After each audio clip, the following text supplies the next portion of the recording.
I was first began to love poetry when I was reading the war poets, the First World War poets, in my teenage years, and their passion and their commitment and the work that they did in writing about the First World War has always stayed with me, and I'm trying to continue that tradition, if you like. With that in mind, I'm going to start with a song which was written by somebody called Eric Bogle, and it is about the First World War, and I think it's a fitting start to what I'm going to read just after it. So this is a song, it's actually about Australia, and it's about a young man going to fight in the First World War in Gallipoli. Okay.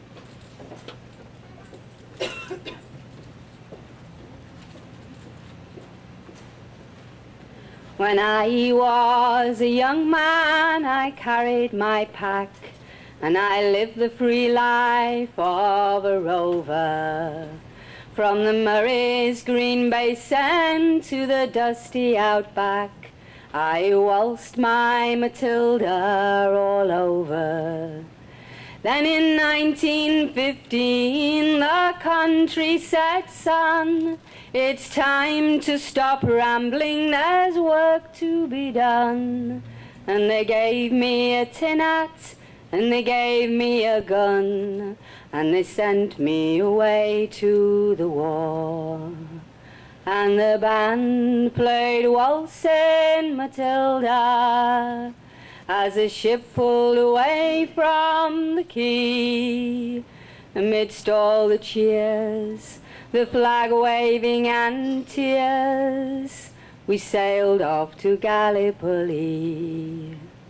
How well I remember that terrible day, how blood-stained the sand and the water, and how in that hell that they call Suvla Bay, we were butchered like lambs at the slaughter. Johnny Turkey was ready, he primed himself well. He chased us with bullets, he rained us with shells, and in 5 minutes flat, he'd blown us all to hell. Nearly blew us right back to Australia. But the band played Waltzing Matilda as we stopped to bury our slain. We buried ours, and the Turks buried theirs. Then we started all over again. Well, those that were left, well, we tried to survive in a mad world of blood, death and fire. And for 10 weary weeks I kept myself alive, though around me the corpses piled higher. Then a big Turkish shell knocked me arse overhead, and when I woke up in my hospital bed, I saw what it had done, and I wished I was dead. Never knew there was worse things than dying. For I'll go no more waltzing Matilda, all around the green bush far and near, or to hump tent and pegs, a man neath boat's legs. No more waltzing Matilda for me. They collected the crippled, the wounded, the maimed, and they shipped us back home to Australia. The armless, the legless, the blind, the insane, those proud wounded heroes of Suvla. And as our ship pulled into Circular Quays, I looked at the place where my legs used to be, and thank Christ there was no one there waiting for me to grieve and to mourn and to pity. And the band played Waltzing Matilda as they carried us down the gangway, and nobody cheered. They just stood and stared, and they turned all their faces away.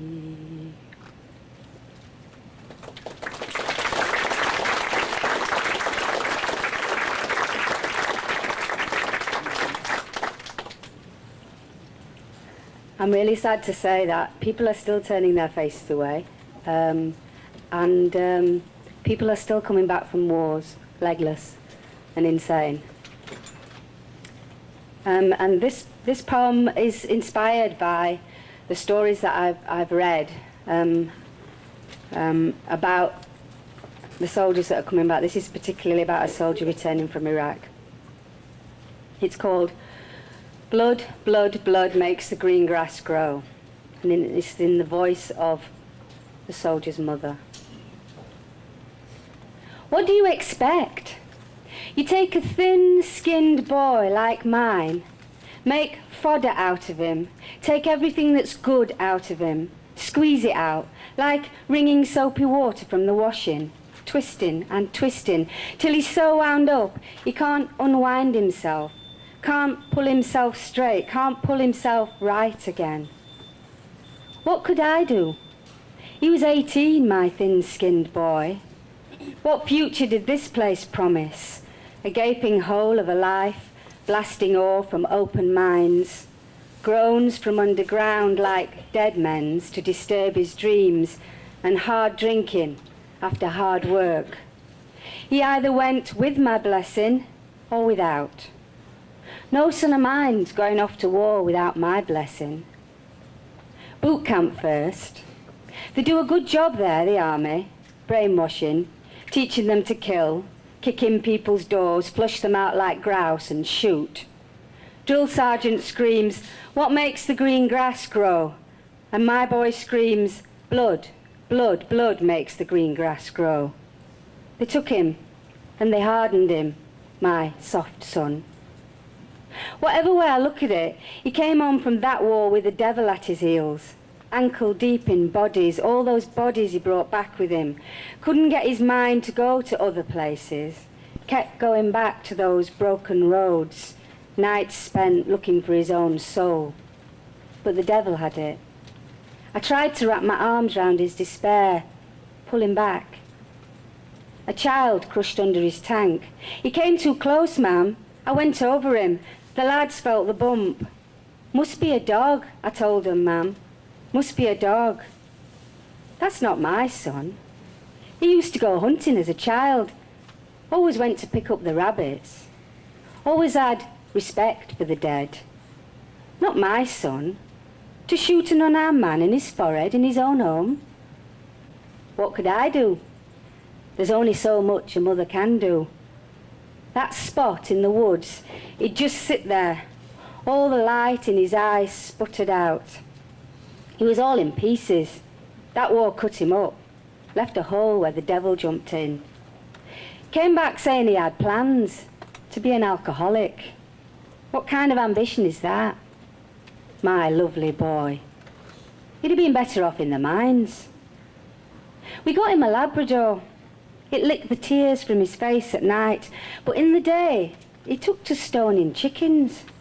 He took to thinking Satan had more power than God. If you don't give a shit, nothing can bother you. I could kill every one of you and not give it a second thought. Blood, blood, blood makes the green grass grow. He drove down a dead-end road, took a handgun to himself, in a forest where people strip pine boughs for Christmas wreaths. Only 23. Imagine, half a bottle of Jack Daniels, a penknife stabbed through his ID, a suicide note on the back of a pistol safety certificate, his brains blasted through the roof. He's laid himself to rest now, found some solid ground, and the grass grows over him thicker every year. I want to dig it up, just to see him one more time, just to get at him, my son.